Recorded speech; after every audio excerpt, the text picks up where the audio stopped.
In my career as a science writer, I've learned that story dynamics and science writing don't mix easily. Stories thrive on simplicity and on recognizable events. Science is complex and unfamiliar. Combining science and storytelling often seems to require a trade-off between being interesting and being correct. But in science communication, you need to be both. There are a few techniques by which you can learn to be both interesting and correct. The core insight behind these techniques is that simplicity is the ultimate sophistication. You'll need to build up your story from small segments which in themselves are stories and which in turn are built up of even smaller segments with a simple story-like structure. Like a snowflake, your building material is simple, but with repetitions and variations you can create as intricate and complex a piece of writing as you wish, and still be easy to read. British producer John York wrote in his recent book on storytelling that stories are built from acts, acts are built from scenes, and scenes are built from even smaller units called beats. All these units are constructed in three parts, fractal versions of the three-act whole. You can ask why this is so, and the answer people have come up with is that most of our experience, our knowledge and our thinking is organized as stories. In fact, the raw inputs of data into the brain are shaped into story form even before being evaluated by the conscious mind. Story is hardwired in our brain, and because of that, we automatically rearrange random inputs onto our story template like an infinite jigsaw puzzle. Even if there's no story, the mind is more than willing to provide illusory bits of information itself in order to create a meaningful pattern, making us perceive a story where there is none. Researchers have long explored the ramifications of the power of storytelling. They found that experiences not framed into a story are easier to forget. Narratives are also associated with increased ease of comprehension and shorter reading times. In addition, there's a strong positive relationship between early storytelling activity and later math ability as well as language literacy upon entering school. Stories are effective for teaching, motivating, and for the communication of factual information, for concepts, and for tacit knowledge. The list goes on, and all what this suggests is that narratives have a privileged status in our human mind. Narrative cognition is the default mode of human thought. So, stories come first, understanding later. The benefits of stories do not necessarily come from their simplicity, because good narratives demand quite a lot of complex thinking, both in terms of decoding their meanings and in terms of their relation to existing cultural norms. Instead, narratives offer benefits in all the main steps of information processing.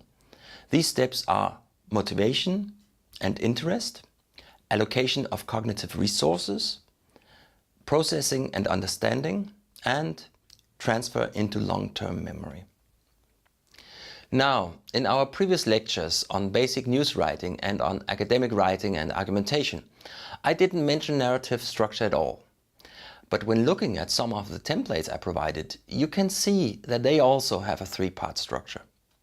The inverted pyramid starts with a lead which establishes some facts, adds something new, and then discusses it in various ways. The They Say, I Say template by Graf and Birkenstein, which I introduced in the lecture on academic writing and argumentation, again establishes some known facts and continues with the things you want to add.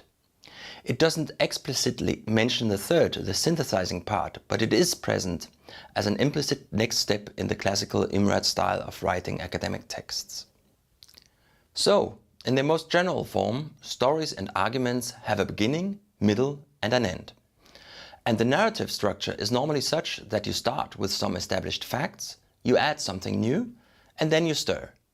And if you like it shaken, not stirred, you already enter the finer details of storytelling. This is very simple, and it's powerful. It's powerful because it's the same way in which the mind itself has been shaped from the beginning of life and learned how to make sense of the world. You know something, you experience something new, and you update your view of the world. If this definition of a narrative sounds too simple for you, let me rephrase it in an academic setting.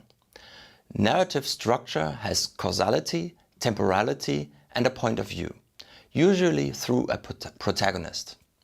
It describes the cause and effect relationship between events that take place over a particular time period, impacting particular characters. In his book called Houston, we have a narrative. Scientist turned storytelling guru Randy Olson has tried to boil down such narrative structures into a few simple templates. I'll go through the most important of these templates and let you play with it later.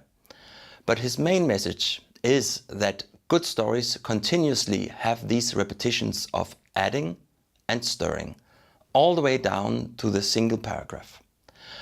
But even the superstructure, the complete story as such, has such a pattern. The whole thing turns out to be a circle. A journey starts at a certain point in time in an ordinary world. It could be physical or it could be mental. But then something comes up, a problem, which requires a special effort to solve or to conquer, after which we go back to normal life, hopefully enriched with a new insight or a material reward.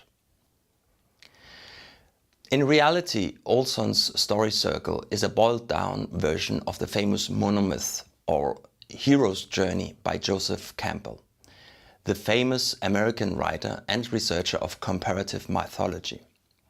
In 1940, Campbell set out to find common structures and themes across thousands of ancient myths and tales handed down through the generations. He read all the religious texts and narratives from all the main historical cultures, and he found that they have more or less the same basic structure, an ultimate story archetype, so to speak. He called it the monomyth, or the hero's journey. On YouTube, there's a great series of interviews with Campbell called Power of Myth, which I recommend for those of you who find these sort of things interesting. Campbell's monomyth has been the singular most influential theory of storytelling in filmmaking, especially in Hollywood. And since Hollywood has managed to dominate our collective cultural consumption patterns in the last 70 years or so, it's probably no overstatement to say that Campbell's template of storytelling has shaped our Western cultural identity like no other cultural artifact. Let's have a short look at the monomyth. It has 3 acts, of course. A separation, which is the departure from the known world where the journey begins. An initiation into the special and unknown world where the hero is tested. And the return home, where the hero is reintegrated into the known world together with his new knowledge, his experiences and his bounties. These 3 acts can be subdivided further.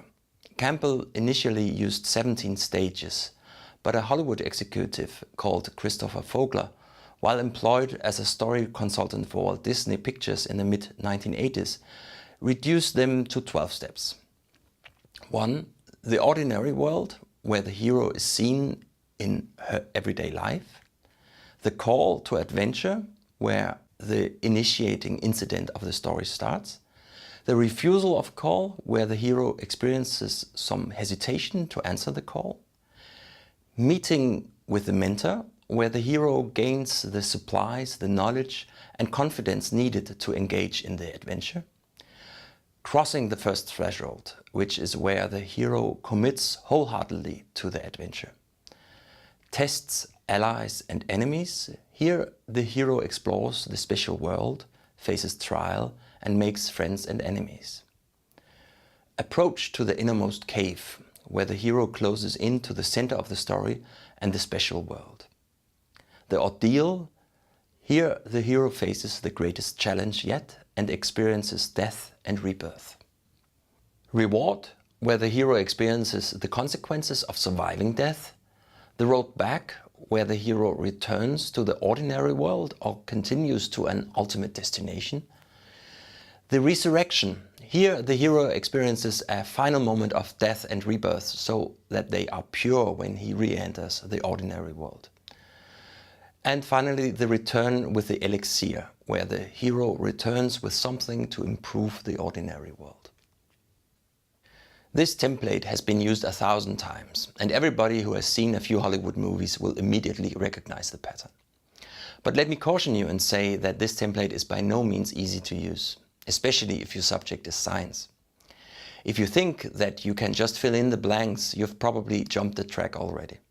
Worst of all, you might risk bending the science for the sake of the story, which is a no-go in science writing.